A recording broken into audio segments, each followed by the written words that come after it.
In the future, you can implant fake memories in your head to live out your fantasies. Well, until the FBI comes cracking down on you. At the end of the 21st century, global chemical warfare has left the planet nearly uninhabitable. Now, living space is Earth's most valuable resource. Only two territories remain, the United Federation of Britain and the colony. Workers from the colony travel through the planet each day on the only transport possible, the Fall. So what I just read to you is the prologue of this movie, and as you can probably tell, this movie is going to be real intense. In fact, in the first scene, we see this man and his partner, woman, gotta specify that these days, trying to run away from some robot assassinators. The flickering lights in the scene are enough to give me a seizure though, and I can't believe these guys actually decide this is the best time to hug and tell each other I love you for the first time. You guys ever heard of priorities? Well, I guess it turned out to be the smart choice because the guy gets captured just a few moments after, but then he wakes up because it was all a dream. I am definitely not pleased. When he wakes up to tell his wife about his dream, he omits the part about seeing another woman in the dream, and that's understandable. Wouldn't want to upset the wife now, would you? Anyway, the couple's cuddle time is cut short as news breaks about a bombing in the United Federation of Britain, called the UFB, and the wife has to leave to do her job. Now, in many people's opinion, the guy behind this bombing is one Matthias, the leader of a resistance movement, and his right-hand man, Karl Hauser. By the way, to clarify, the UFB, a subtle way of referring to our very own Britain or the United Kingdom, is a slaving monster of a nation, and the colony, a subtle way of referring to many of the British colonies Britain barged into and enslaved, is, well, a UFB colony. Matthias and his resistance movement want to get independence, but of course UFB doesn't think that's a good idea, so therein lies the conflict of the story. That said, on his way to work, we now see our main character take the so-called fall with his friend. It doesn't seem as barbaric as I thought it would be, to be honest. It kinda seems very high-tech and stuff. It's like this gigantic, highly complex elevator that I'm very sure will make me throw up if I were in it. It even has this space reverse gravity stuff going on with it. Anyway, we finally find out that our main character's name is Doug, and he's a factory worker at a plant where they make synthetic police. But Doug is bored out of his mind with his job. To be fair, it is a pretty crappy one. So he decides to go to this place where they design and implant artificial memories. Recall. You know, just to live a fantasy for once. Recall looks a little shifty to me, not gonna lie. And these statues of Buddha don't exactly put my mind at ease. Anyway, when Doug gets there, he chooses the fantasy of a secret agent. The guy who's implanting the memories, Mac, warns him that fantasies cannot be based on real life, or else a person's brain could literally blow up. Mac runs the psychopolygraphic panel on Doug to be sure that everything is good to go. At first, Doug is cleared for takeoff into the world of fantasies, but before he can begin his fantasy, the psychopolygraph panel, and frankly Doug himself, finds out that Doug is actually a secret agent. Panicked, Mac makes to shoot Doug, but at that moment, police burst into the room and it's like Doug transforms into another human being. He just starts fending them off left and right, shooting the officers with way more skills than a common factory man should have. They all die, but there are more coming for him outside. With unbelievable skills, he escapes from them and consequently makes the news. When he gets home, Doug tries to relay his ordeal to Lori, his wife. She dismisses his revelations and then proceeds to try and kill Doug. But Doug's superhuman strength comes on again, and he claps the living crap out of Lori. But you've got to give Lori her flowers too, because she's also kicking butt. Now to the big question. Why is Lori trying to clap her husband? Turns out she's a UFB spy, and what they have is a fake marriage that has only existed for 6 weeks, not 7 years as Doug believed. Dun dun dun!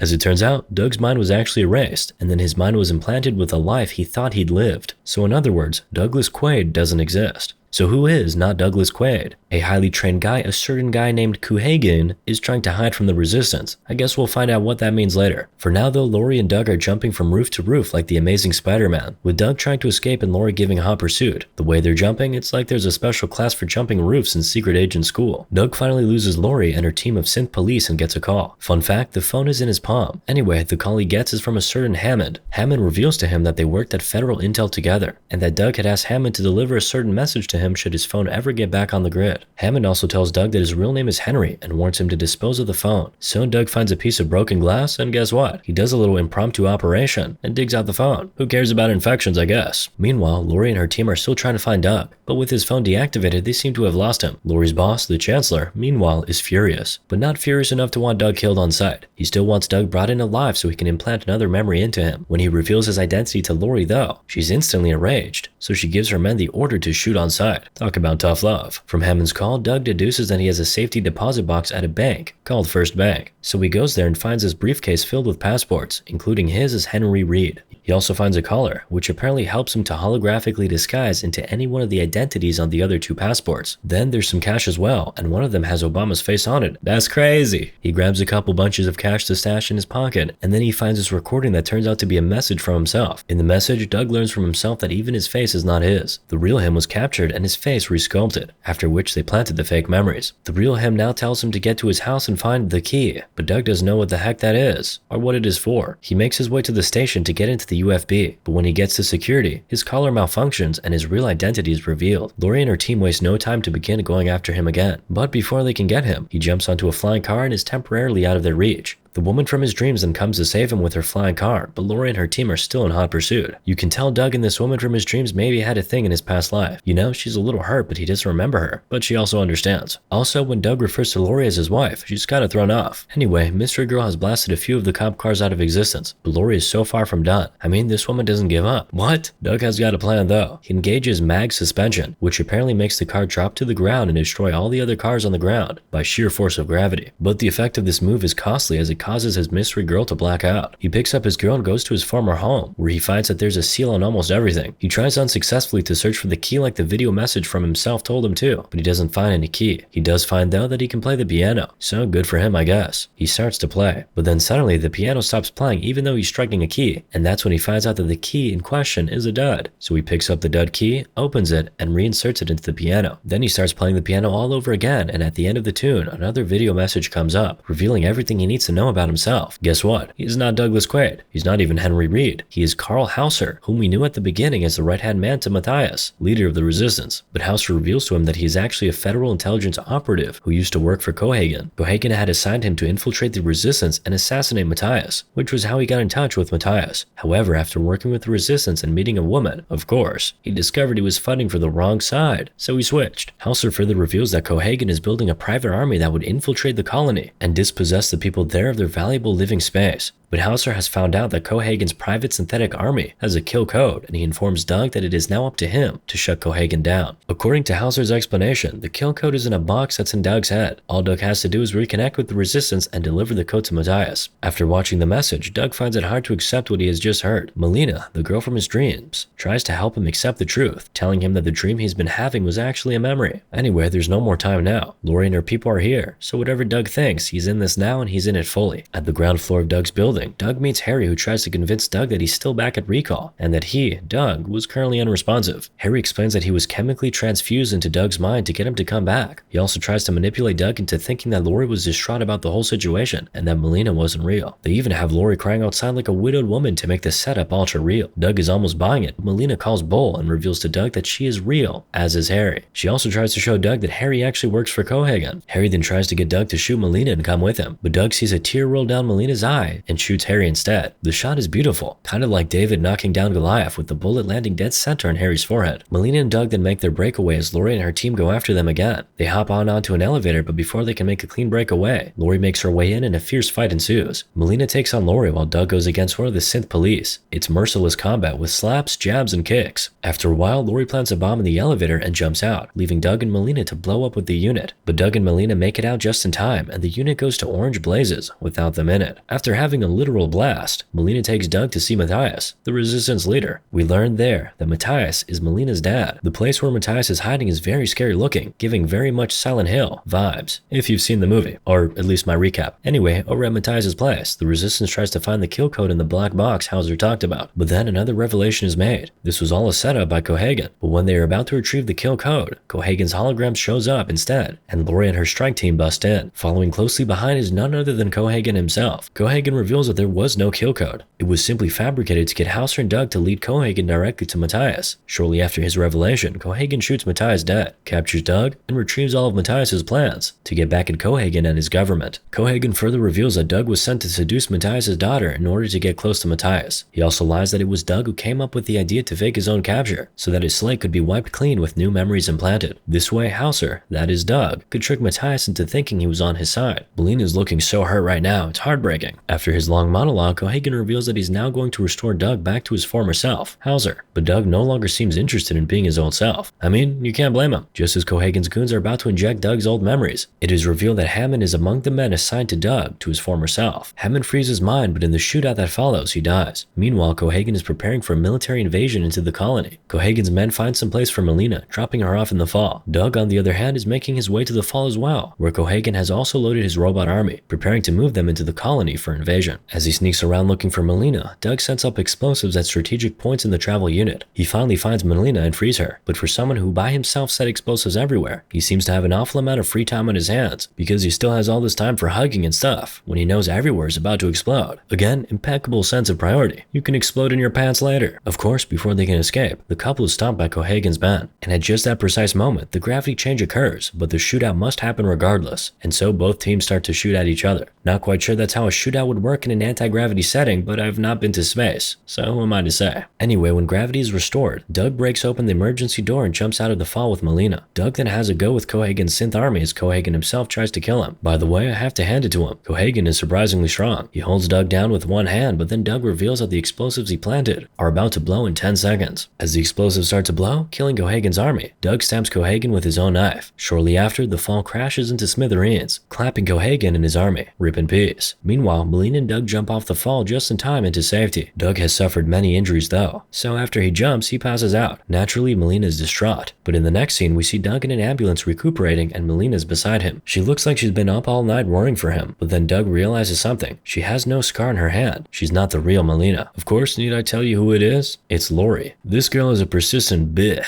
Once Doug finds out the truth, he flings her to the wall and the two enter into combat. Doug finally pushes her through the door of the ambulance and she falls to her death. When Doug exits the ambulance, he finds the real Melina walking towards him. They fall into an embrace as the news reports announce the colony's independence. Moral of the story? Just subscribe already.